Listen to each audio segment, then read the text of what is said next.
Hello everybody, welcome to That's Football. I'm Mark Goldbridge and this is your latest football transfer news. Lots to get into as normal, especially on a Sunday. Chelsea about to sign a world-class goalkeeper. Liverpool about to get a deal done. Newcastle going for a very exciting signing, and it's not Alanga from yesterday, it's somebody else, and little bits to go with Man City, Arsenal and a few other bits as well. Also, I didn't say this on the United stand, but I'd be very shocked if United don't sign Kerkez now. Might get into that, might leave it for United stand later. But let's get straight into big news. So Mike Maignan of AC Milan, and obviously France's #1 goalkeeper, is set to sign for Chelsea. Fabrizio Romano says Chelsea submit bid around 50 million euros as final decision will be up to AC Milan.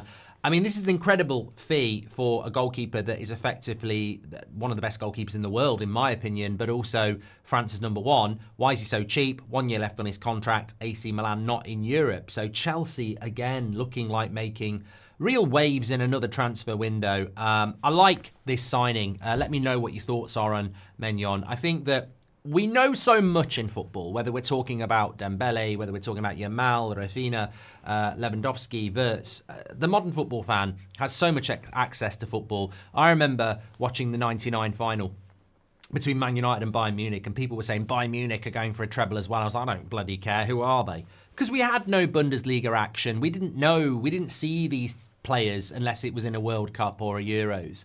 Nowadays, we know all about these players. But Maignan is a player that I think we probably doesn't get that. Everybody knows who he is, but how good do you think he is? Because for me, save ability, brilliant at it, pretty good in the air, distribution's good, and I think he's a bit of a leader as well. So I look at Chelsea's problems, it's goal scoring and it's saving. And Maignan, I mean, it could go wrong. He might make a load of stinkers and flop, but I've got to give Chelsea credit here. This is exactly the sort of signing you should be making. You should have made it 2 years ago. So I think they're making a really intelligent signing here. And, are we starting to get to a point where we start to say, could Chelsea push into that top 3? I still think they lack experience. But I think this signing's a very, very good signing. So give me your thoughts. On the Liverpool deal, Kerkez. So this has been reported, I can't remember who reported it.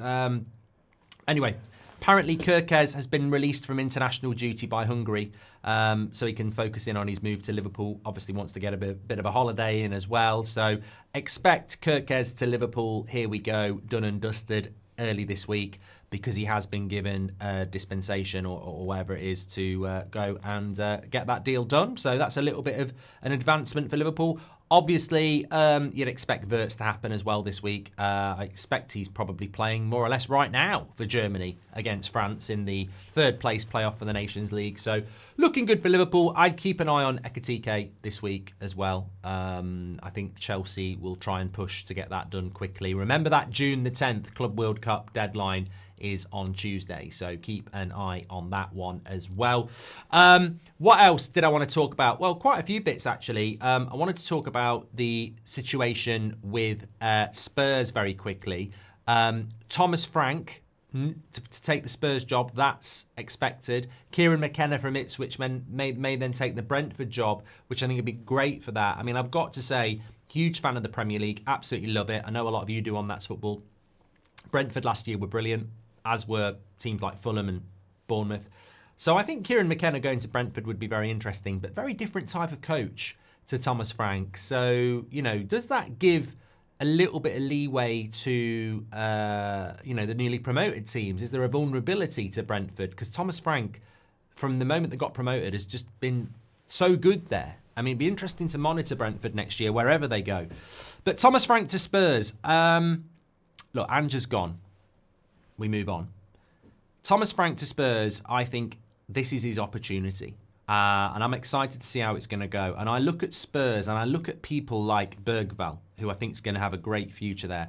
Van der Ven. I look at, some of the younger players like Brennan Johnson. Obviously, Son you'd expect to be there. Kulusevski, Pedro Porro. I think if he's allowed to bring in some of his own style of players, and I know there was talk of Mbermo, I don't think that will happen. Spoke about that on the United stand if you want to check that out. But I think Thomas Frank could be a really interesting fit for Spurs. I think it's going to be a hard season with the Champions League, but I think it could be a good fit. Let me know your thoughts on that. This story caught my eye, though. It's not always about the traditional top six, although are Newcastle knocking on the door to be that anyway? So the Telegraph is saying that, is it the Telegraph? Newcastle are set to step up their pursuit of Brighton forward Xiao Pedro, having appeared to have missed out on Mbeumo. Look, we spoke about Newcastle yesterday. They've got to go and make signings that put them in a situation whereby, unlike 2 years ago, you brilliantly qualify for the Champions League, you don't do well in the Champions League, you don't do well in the Premier League, and it's year in, year on, year off. They've got to... I think if you're Newcastle this year, you've won a trophy, you've got in the Champions League, well done. Next season, you'd take Champions League qualification over anything else, because that that is the sustainable model that's needed by Newcastle now. I'm going to choke. Maybe Newcastle will choke. So I think that obviously they would have wanted Mbeumo. He would have been perfect for them. You go for Elanga. Xiao Pedro.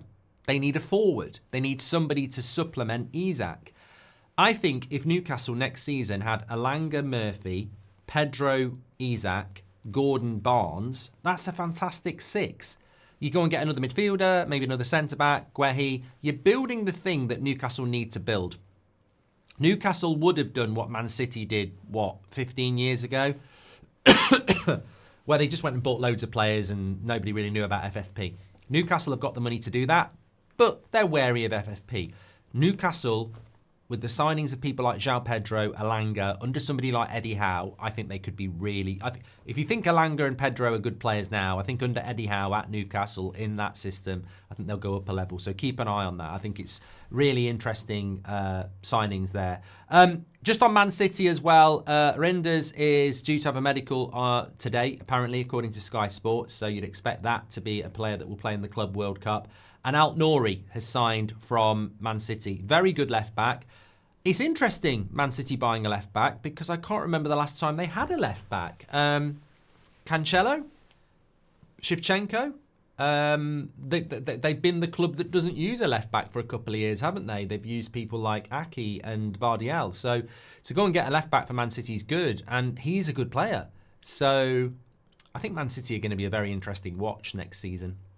All I'll keep saying about Man City is I just want to know what's happening with the charges, because I know a few Man City fans, and I know a lot of fans who aren't Man City fans. And I, as a football fan, as a Premier League fan, I want to look at it and go, look, I know Man United aren't winning the league, so I'm looking at it. Liverpool, Arsenal, can Chelsea join the party? Are Man City in the race? That's where my mindset is. So I look at Nouri, I look at Mamouche, who they brought in January. I look at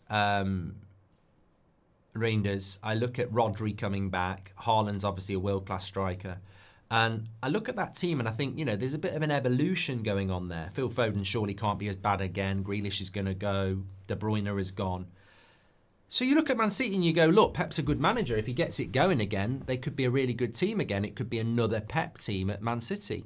But then you sort of like go, what's happening with these charges? The Premier League need to sort that out. And I tell you what, if the Premier League are purposely waiting till after the Club World Cup to help FIFA out, what a bloody joke. We just need to know. Man City fans need to know. And if they're not getting done, we're all piling on the Premier League and say, what an absolute joke of an organisation you are. And for me, Man City are in the clear. I'd say, well done. You saw a hole in the market and you exploited it. But we just want to know. But Man City, Nouri is a good signing. I really like him. I think he's a good player. Really, really do. Anyway, get your comments in. Just to let you know as well, boom, boom, shake, shake, shake, shake the room. We've got a watch-along tonight. I'm doing the Nations League final. Portugal against Spain. Lovely, jubbly. World Cup vibes. This is just, this is a cracker. I'm really excited about it tonight. Yamal against Ronaldo. Yes. Vitinha will be playing as well. Fantastic side. Nico Williams, I think, is playing for Spain. Really excited by this game. So join us tonight. We'll be live at 8 o'clock. Take care, everyone. Smash a like on the video. Make sure you subscribe. I'll speak to you on the next one.